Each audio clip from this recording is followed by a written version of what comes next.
Hi everyone. So in this video I want to talk about my new book. So I recently published a new book, and this is my second serious book after Our Physics So Far. So Our Physics So Far was my first book, which I published back in 2020 or 2021. It was my first book, first serious book, and this is my second serious book, and it's called The City of Equilibrium. As you can see, it's called The City of Equilibrium, a scientific allegory and selected essays on physics. So in this video I want to briefly discuss about this book, and I will keep it short, but at the same time I will let you know a little bit more about what motivated me to write the book, what this book is and what it is not, and everything. Of course, if you want the full account, you have to read the book, but yeah. I also made a post about this recently on LinkedIn and also on YouTube, but it's a post, so it's very short. In this video, I want to elaborate a bit more for those of you who are interested. So I will start by reading out the blurb of the book, which is in the back cover, as you can see.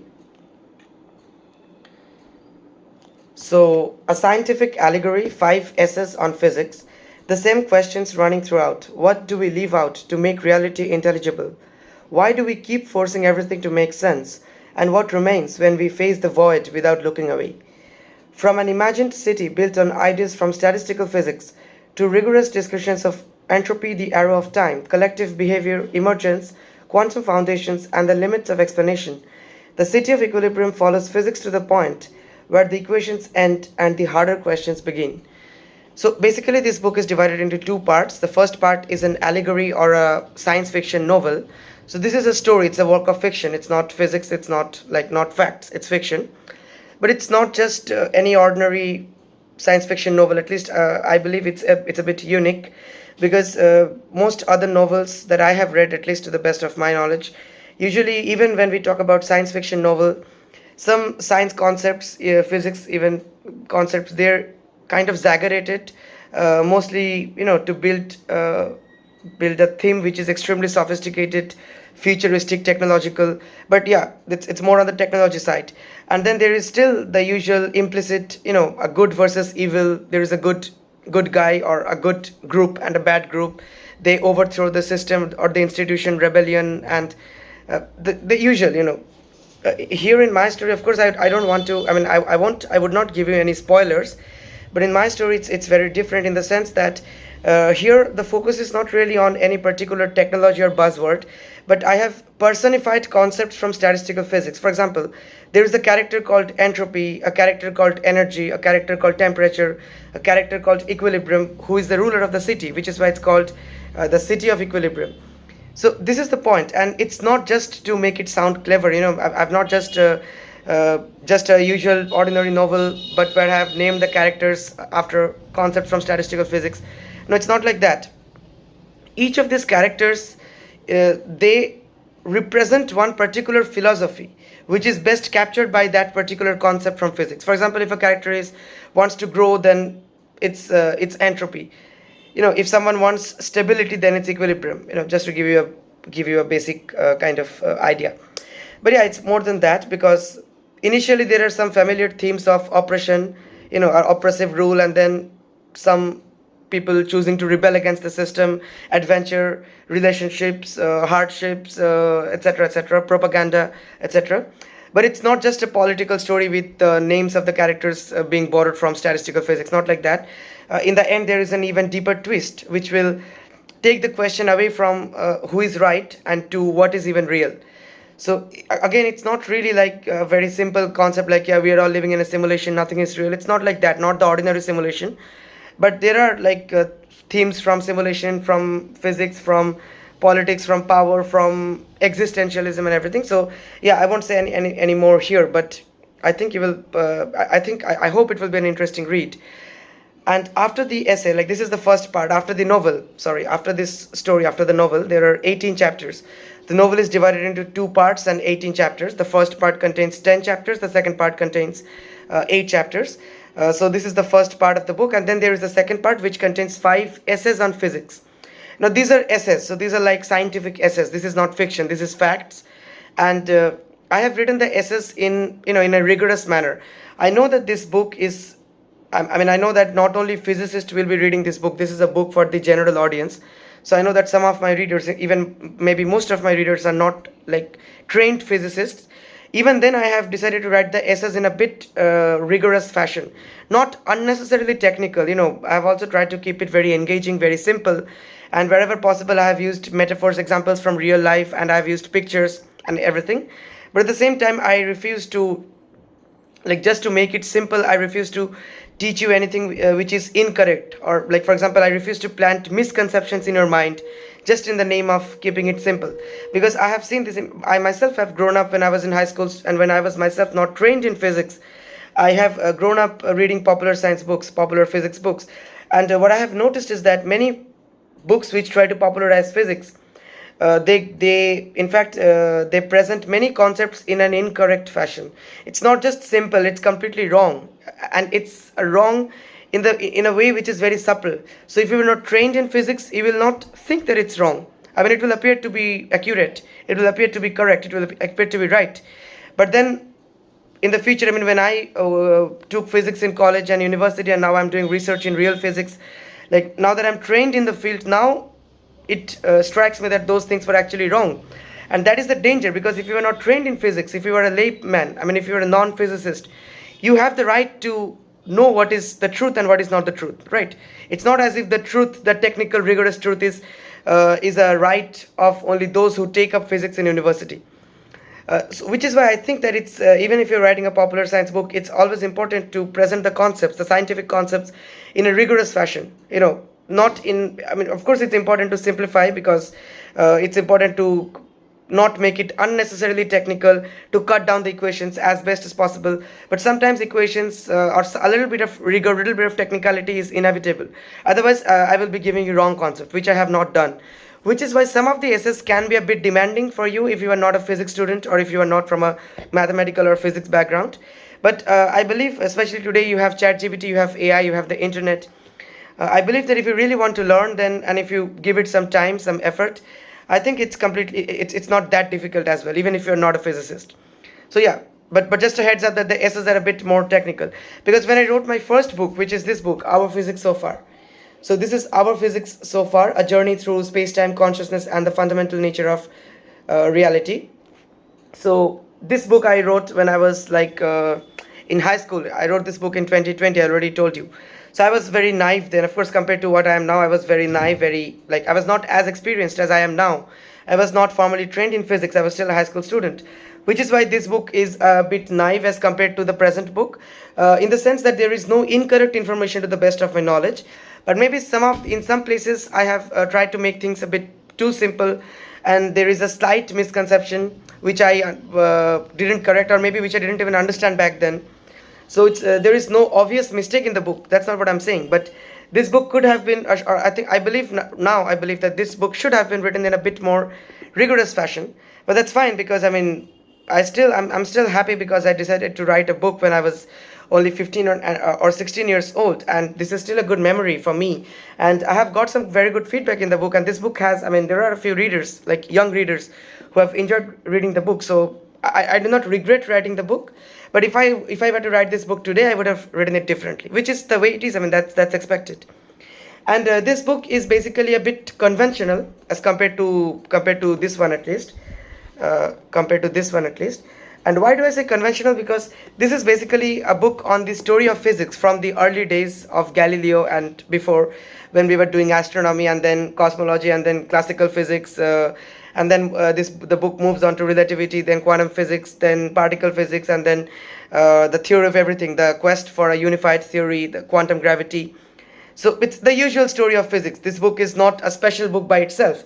But yeah, to make it special, I added the final few chapters. I added a few comments, like a few chapters on chaos theory, consciousness, metaphysics, etc., etc. Now you can question whether it's a good idea to add metaphysics alongside physics, and that's a very valid question. A part of me believes that no, that was probably not such a very good idea. The reason I decided to do it back then was that, yeah, I was a very young student, a high school student back then. But even then I understood that if I just write about the story of physics without adding anything new on my own, then why would people read my book? There are many popular science books which narrate the story of physics from Newton's days to the present, written by more qualified physicists like physicists or like real physicists who are way more qualified than I was at that stage. So why would people read my book? And that's why, to make the book a bit unique, maybe that's why I decided to add chapters on consciousness and metaphysics. So yeah, I like this book because it's a record of my thoughts at that stage of my life. And yeah, in its own right, it's also a very good book in its own right. Not as good as like a professional or as my current book, for sure. But yeah, I mean, it's probably a good book in its own right. And you see here also there are pictures like for explainers, and but it's mostly a traditional book on physics, as you can see. And most of these pictures in this book were like kind of taken from the internet with proper credits, of course, copyright free images, but they were still taken from the internet, and which is something I did not want in the present book. Which is why in the present book all of the pictures, all of the figures have been hand drawn by me. Well, if I share a secret with you, some of the pictures my parents, I mean my mom and my dad, they helped sketch some of the pictures. But yeah, the point is, all of these pictures were created by me, not taken from the internet, not anything else. Which is why the present book had to be, you know, which is why the present book is extremely expensive if you want to take the, if you want to, yeah, I was just giving you a glimpse of the old book, but now let's come to the present book. So the present book is a bit expensive if you want to buy the physical copy. The paperback costs, I think 1500, like 1400 something rupees in India, in Indian rupees, in Amazon.in. It's also available on Flipkart. It's also available internationally on Amazon.com, etc., etc. I will give all the links in the description. If you're interested, you can check it out. And the hardcover edition costs, I think 1600 or 1700 Indian rupees, which is extremely expensive, I know. But unfortunately, you see, I do not set the price of the book. This book has been published with my publisher, and I have not paid anything upfront to publish the book. So that's a good part, because I did not have to pay anything upfront to publish the book. But every time I make a sale, I mean every time you buy a book, I get a royalty, which is I think 30% or something. I'm not sure, and the rest of the money goes to the publisher, because they print the book and they ship the book to your address. So everything is being taken care of like by them. So the reason the book had to be expensive is that all these pictures which I told you I drew by hand, but some of these pictures had to be color pictures, because especially in the essays, in the physics essays, I will show you some glimpse. You know, to explain the concept, they had to be color. I mean, I could not make them black and white, make them grayscale. And which is why I had to print the entire book in like high quality paper, which with color print, which is why the cost of the book was extremely high, even if not all the pages contain color pictures, but the entire book had to be printed. It's a very good quality book. I like the formatting and everything also. So if you really want to have a physical copy, I'm sorry, but you have to pay a huge amount of money, which is not very realistic, not very reasonable, by the way. So which is why I don't want to market the book, or I don't want to convince you to buy the book, because my primary intention with this book is not to make book sales or not to earn money, because I'm not a professional writer and I don't want writing to be my main career. And yeah, I mean, I did not write the book for money, of course. But what I really do want is to listen to your feedback. So if you really want to read the book, I think there is also Kindle version, which is available on Amazon.in in India and Amazon.com internationally. So whether you live in India or outside, I think you should buy if you really want to read the book and want to support me, you should buy the Kindle version. It costs around $3 in Amazon.com. So $3 is also maybe not very cheap for an online book, but I think it's reasonable. And in India it costs like 187 rupees, the Kindle version. So the Kindle version I think is pretty reasonable. And yeah, I'm considering like making some of the essays public on my website, the physics essays. The story also in the future, maybe I can make it public, because like I told you, my main motivation, my main intention is not to make book sales or money. So I can, if I make it public for free on my website, which I may do in the upcoming weeks, I will of course I will update you guys either on my website or on my YouTube channel or on my LinkedIn or everywhere. So wherever you are, the news should reach you. And I mean, anyway, if you're really interested in reading the book, but you don't want to spend such an expensive amount of money to buy the physical copy, you can either buy the Kindle, or you can even email me asking for a free PDF. I don't mind. I mean, I can provide you with a free PDF. I mean, maybe you can also share it with your friends, and that way the number of book sales can decrease. But like I said, I don't care, because I'm really not doing business with this book. It's like kind of like a passion project. And like I told you, I did not pay anything to publish the book. So I don't mind, you know. So yeah, and this is the paperback. This is the paperback. The book is 298 pages, so it's almost 300 pages. And this is the hardcover. So this is the hardcover. It's the same thing, like the same number of pages, the same content inside, but just a hardcover. So if some of you want a hardcover, you can go with this, and it's a very high quality print. As you can see, the cover, it's very shiny.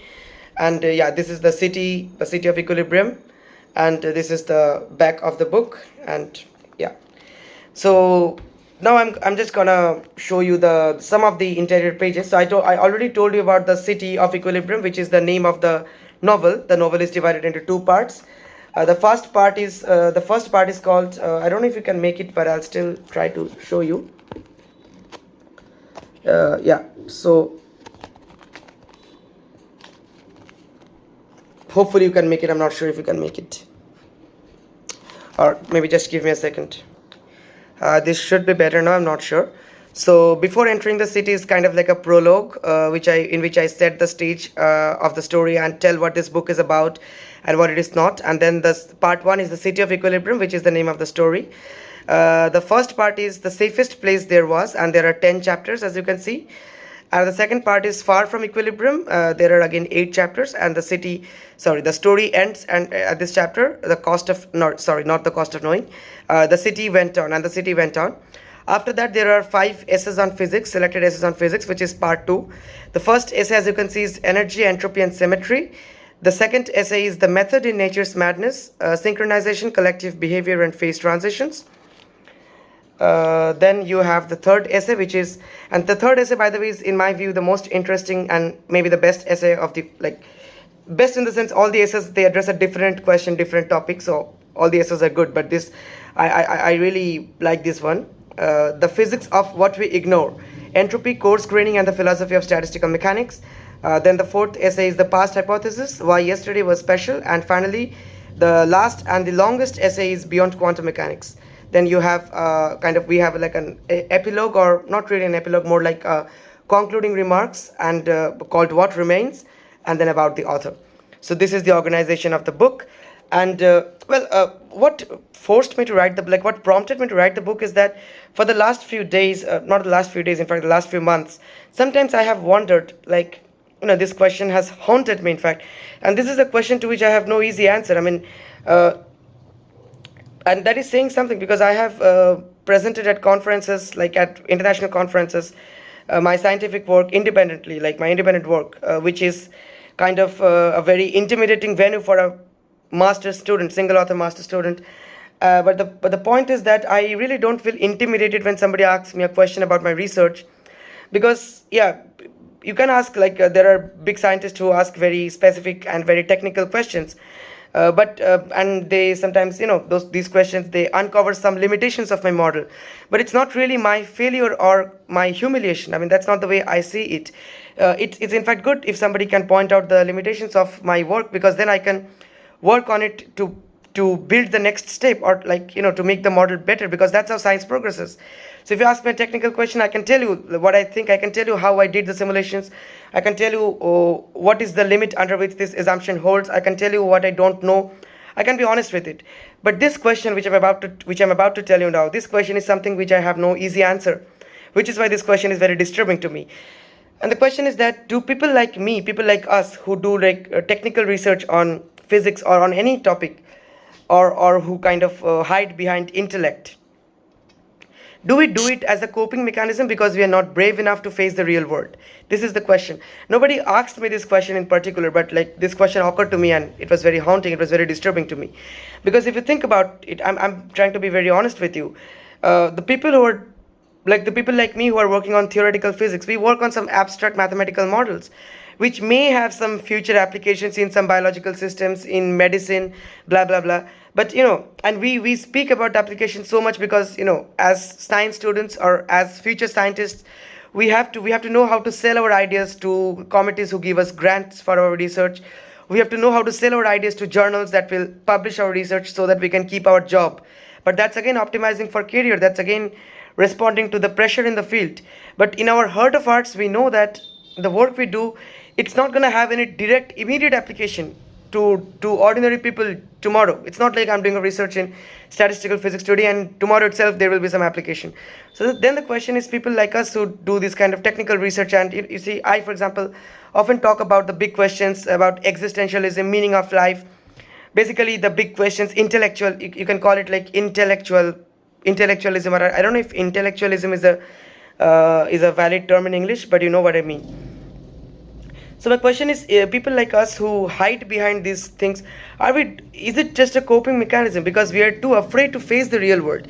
The real world is full of injustice. The real world is full of violence. There are many countries, many people who don't have enough food to eat. There are many countries, like war-stricken countries, poverty-stricken countries, and then there is someone like me who is sitting and talking about nihilism.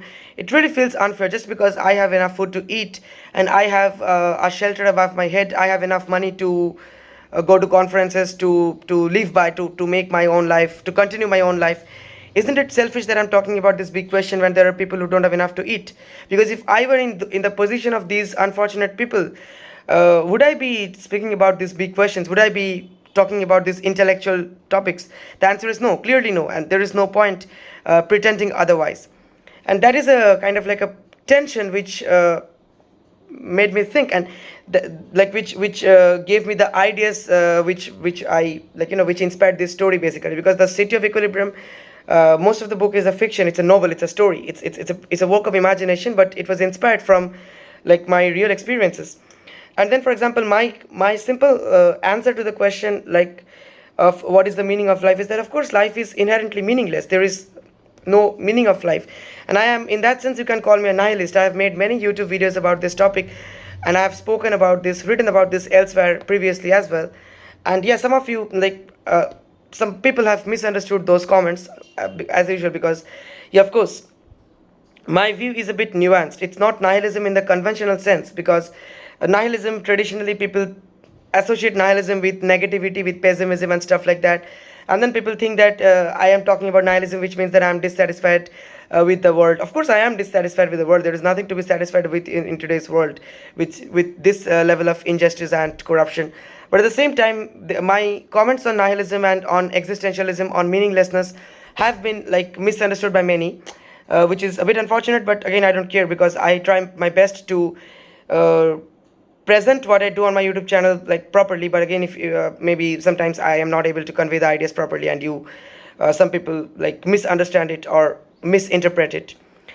But the point is that is what kind of got me thinking. And also, yeah, I mean, of course, life is inherently meaningless, and there is nothing to. That is, in fact, the central theme of the book, that you should not always optimize for what the world around you wants. If I actually optimized this book so that it would make the maximum number of sales, I could market it more aggressively. I could make it a bit more aggressive in the sense that I could cut down the equations. I could use popular marketing techniques. I could use the physics essays. I could use more like catchphrases. More. I could write it in a way that would. Sorry. Yeah, sorry.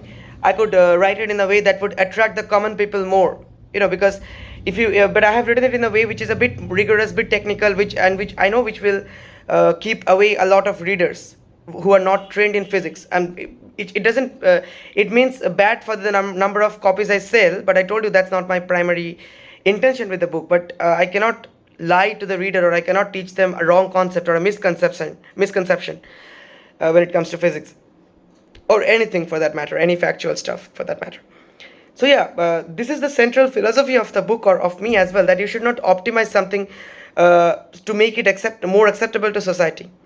And in a way, this book is a bit unresolved. Unresolved in the sense, what would be the category of the book? You can call it fiction or science fiction, but then there are also a significant portion of the book is about essays on physics, which is non-fiction.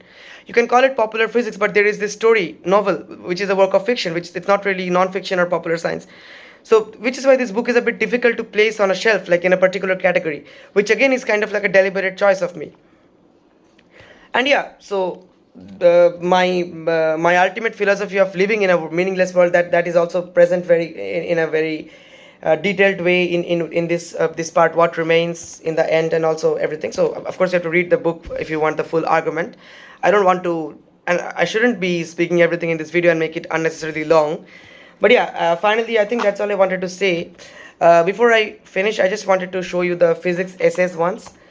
And yeah, just a quick tour of the book, like the interior, because this book was, I mean, if you read this book, you will understand that at that point of time, I was mostly kind of obsessed with the way I like to call it, a vertical unification.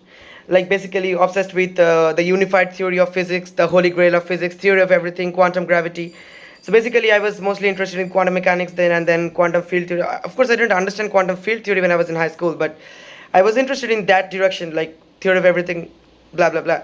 Of course, I didn't understand, like I was not properly trained in physics back then, so all of my quote unquote interest was came from like a very basic knowledge. But yeah, the reason I call it vertical unification is that, if you go to higher and higher energy scales and smaller length scales, so basically conditions that were present in the early universe, like just after the Big Bang, very extreme conditions, it is believed that the four forces of nature were unified. Like today we have four forces: gravity, electromagnetism, weak nuclear and strong nuclear forces. So then there is the electroweak interaction. Some like in the past, the electromagnetic and weak nuclear forces were unified in the electroweak interaction. Then as the universe evolved, there was symmetry breaking. Then there are some more speculative theories called GUTs, or Grand Unified Theories, which claim that even earlier, even the strong nuclear force was unified and everything. But this is in a way vertical unification, because you are moving to higher and higher energy scales and smaller length scales.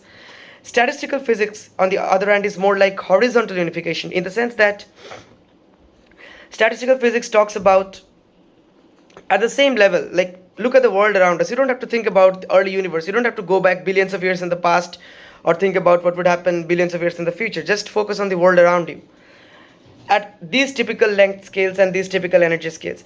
So there are so many different systems with very different constituents, very different parts, which follow the same paradigmatic framework in statistical physics. The Ising model, for example, any system you have where there are two states, and like there are like many entities which are collectively interacting with each other, with one another, and each entity can be one of two states. For example, magnetic spins can be up or down. Magnetic spins, then for example, a site on a lattice can either be occupied or empty. So many such examples, and these have many applications in real life systems, complex systems, biological systems. For example, on the DNA, whether a site on the DNA is occupied by some protein or whether it's not occupied by some protein. Lattice gas models.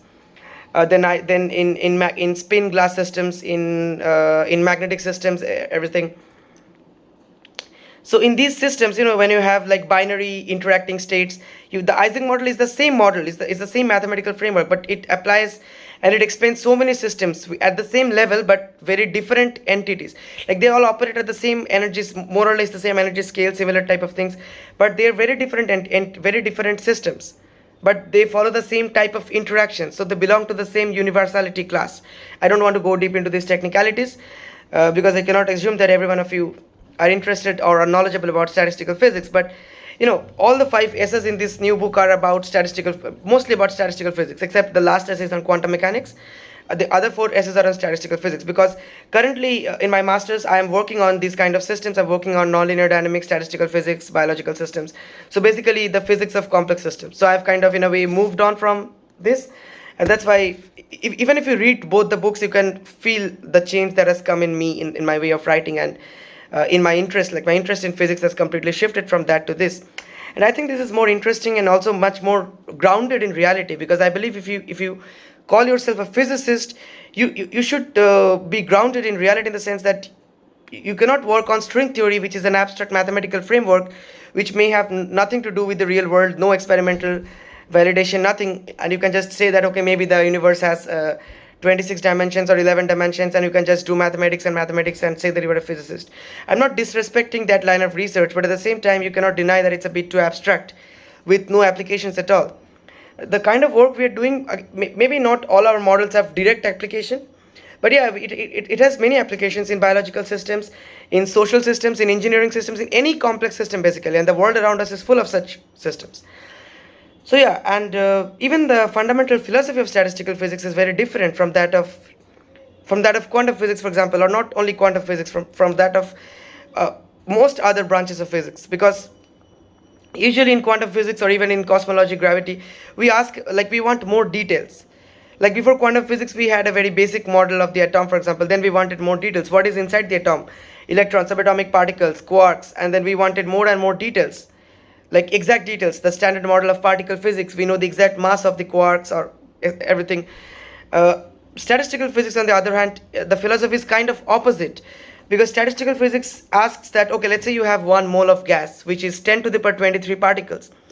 So when you have so many particles which are interacting, you cannot really solve Schrodinger's equation for each and every particle and then try to study the system. That's not a practical thing to do. I mean, that's impossible in practice, right? Not even a supercomputer can do that.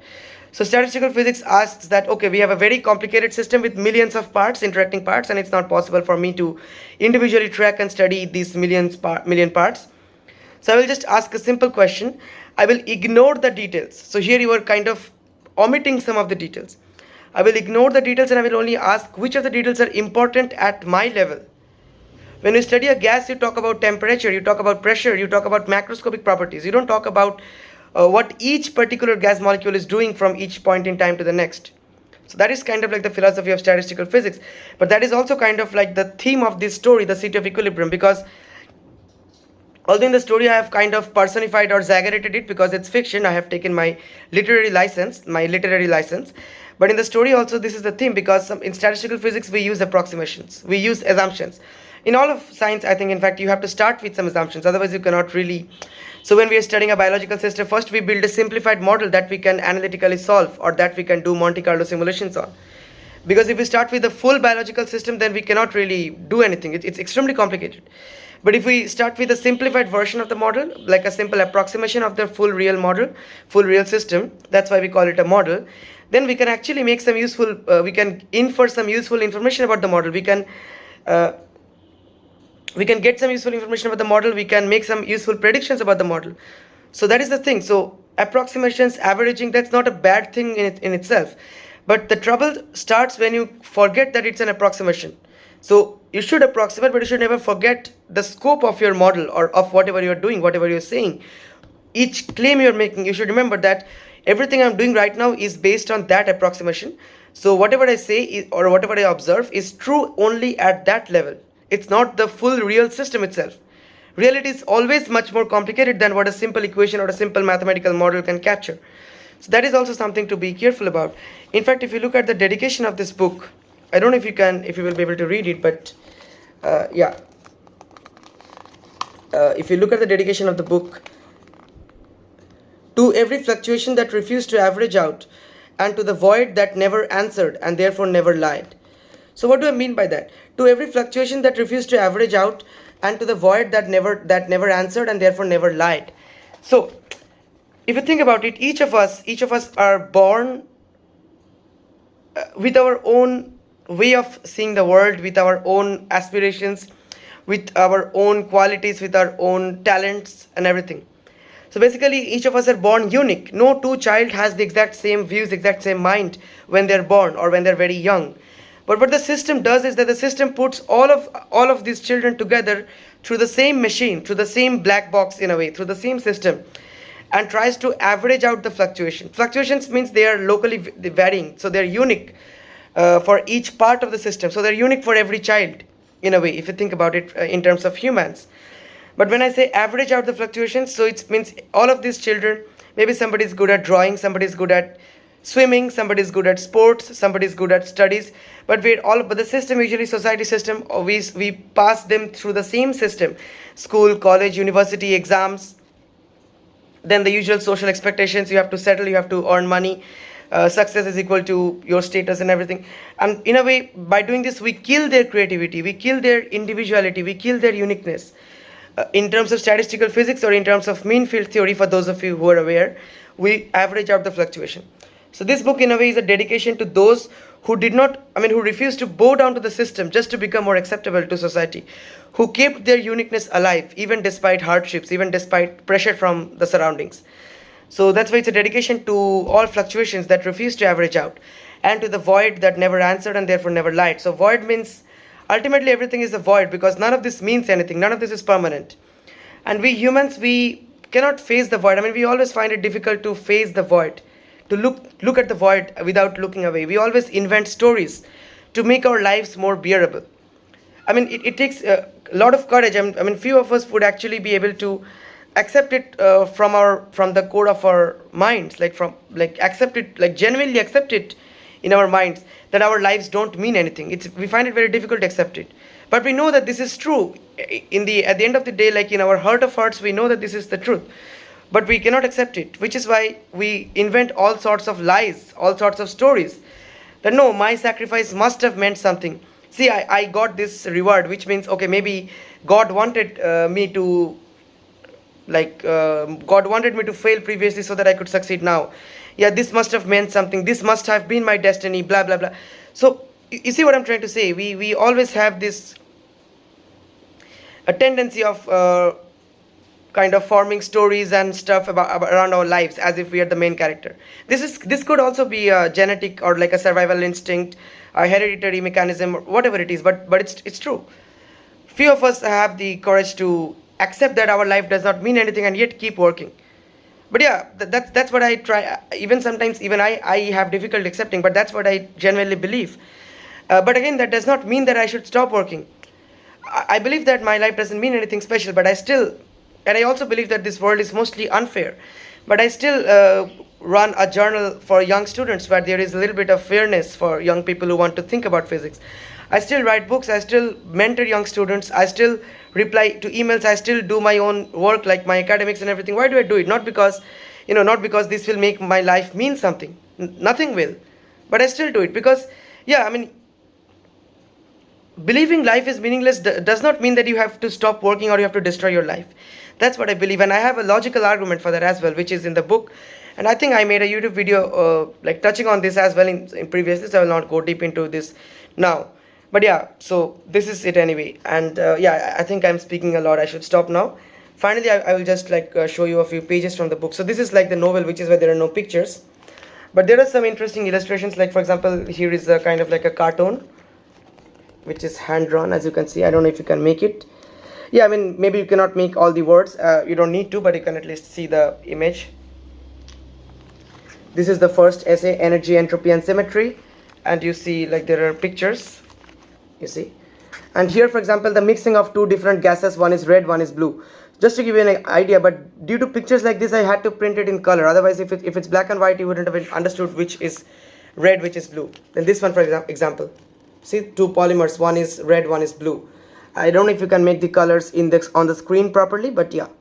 Then this one, like there are many pictures in the book. I'll just show you a few. You see. But the book is very well formatted. The pictures are also like colorful, and I think it looks good. So overall, I'm really happy with the final product, except it's a bit expensive, but doesn't matter because I have the Kindle option available for that matter. And in the Kindle, it's the same content, all the pictures, everything, nothing is omitted, of course. So if you prefer Kindle, of course you can, and it's much more cheap, much more convenient also in a way. The second essay, The Method in Nature's Madness, Synchronization, Collective Behavior and Phase Transition. So here I discussed two models. One is the Kuramoto model and one is the Ising model. And I discussed two models to make the same central claim that for rich collective behavior or for complex behavior, I mean basically complexity or ordered behavior, complex behavior can arise from randomness, from disorder.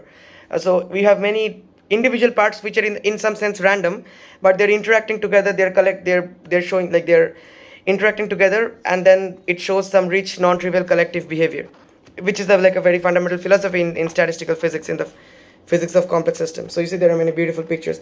These pictures, I mean, to show the evolution of Ising model, Ising system, as the temperature increases. Like as you can understand, it took me a lot of, I mean, it's a lot of effort to draw this picture by hand. Yeah. And this one, the physics of what we ignore, entropy, coarse graining, and the philosophy of statistical mechanics. You see. As you can see, there are a few equations. I could not completely omit equations because some concepts, if I completely omit equations and try to describe in words, like I told you, it would be like a misconception. But again, these equations are not very complicated. Most of the readers will be able to will understand, even if they are not formally trained in physics. And even if you don't understand the equations, if you just keep reading the essay without by skipping the equations, you will still get the central argument, of course. So it's not like you have to understand the equation, otherwise you will not understand the rest of the essay. It's not like that. The fourth essay, the past hypothesis why yesterday was special. Yeah, here also you have some interesting pictures. I know, I really think these pictures actually make the essays much more easier to understand and kind of elevate the quality of the book. The last essay is the longest, Beyond Quantum Mechanics. So this essay is actually this is probably the only essay which readers who are not from a physics background may find a bit difficult to understand. Plus, it's very long because I've discussed a lot of stuff. It's called Beyond Quantum Mechanics, and I've discussed a lot of stuff. It's not just quantum mechanics. I've discussed quantum mechanics in a very rigorous way, which most popular science books fail to do. Even this one failed to do. My earlier book failed to do. I'm being honest about it, because quantum mechanics is something which is if you write the ideas in a bit like in a way that's like, quantum mechanics proves that we can like the future can change the past. That's completely incorrect. Some people claim that the delayed choice quantum eraser experiment shows that the future can affect the past, which is a completely wrong claim. That's not what the experiment shows. It's much more technical, much more rigorous, much more subtle. But again, making those claims will make the book more appealing to the layperson, to the non-expert, which is why some readers resort to those cheap publicity and stuff, but which is why they're giving a wrong misconception of quantum mechanics. Quantum mechanics is not magic. Quantum mechanics does not prove that the Upanishad was correct, or the early religious text was correct. Quantum mechanics does not prove that the universe is one. Quantum mechanics does not prove that there is a God. None of that. Quantum mechanics does not prove that there is telepathy, or there is all that consciousness uses quantum mechanics. All of that is speculation. Some of it is just outright nonsense, bullshit, pseudoscience. Some of it is speculation which has not been verified. So it's not, that's not what quantum physics says. Real quantum physics is much more boring, much more mundane, trust me, and that's why it's grounded physics. Grounded physics is mundane, otherwise it's not science, it's pseudoscience. So in the last essay I have been very rigorous. I've actually explained what quantum mechanics is and what it is not. And then I've also talked about the black hole information paradox, and then what happens when we try to unify quantum mechanics, the framework of quantum field theory with gravity, with general relativity, then the quest for a theory of everything, quantum gravity, basically my old dream base. This essay I think will read the most like, the previous book, actually, the last essay. But the rest of the book is very different, of course, the new book. Then I have also talked about some novel approaches to, like, quantum mechanics. I discussed the standard formulation, like, for example, Schrodinger's wave mechanics, like the eigenvector formalism, then Heisenberg's matrix mechanics, then Feynman's path integral formalism. Then there are also some less, like, not standard but very interesting ideas about quantum mechanics, like emergence of quantum mechanics from a classical framework, which is called trace dynamics. I've also discussed trace dynamics and many such, like, very technical niche topic. So maybe this last essay is not for everyone, but yeah, you can still read parts of it and to get a very good understanding of quantum mechanics even without having a physics background. But it's very long, and maybe not each and every part of it is very digestible for the layperson. So yeah, maybe some people would say that part of me actually believes that I should have compressed the last essay to like it's currently 53 pages. Most of the other essays are around 10 pages. This is 53 pages, which is a bit too long and bit too technical also, given the target audience of the book. It's not a journal, physics journal, quantum physics journal. It's a popular science, not popular science tech specifically, but it's a book basically. It's not a physics journal. So I should have like compressed up or made simpler the last essay a little bit. But anyway, here it is. I think you will still enjoy reading it, and the physicist will definitely enjoy all of it, and even the non-physicist will like most of it. But maybe you will not enjoy. But some part may be a bit technical. That's what I mean to say. And of course, there are a few equations in this chapter.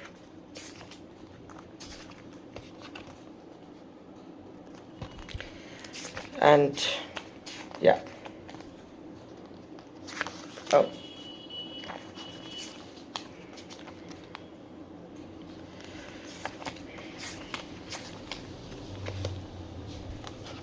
This is a table. Here I have also discussed like Bell's inequality, Leggett-Kurg inequality, the debate about like localism versus realism, Schrodinger's cat, of course, and yeah,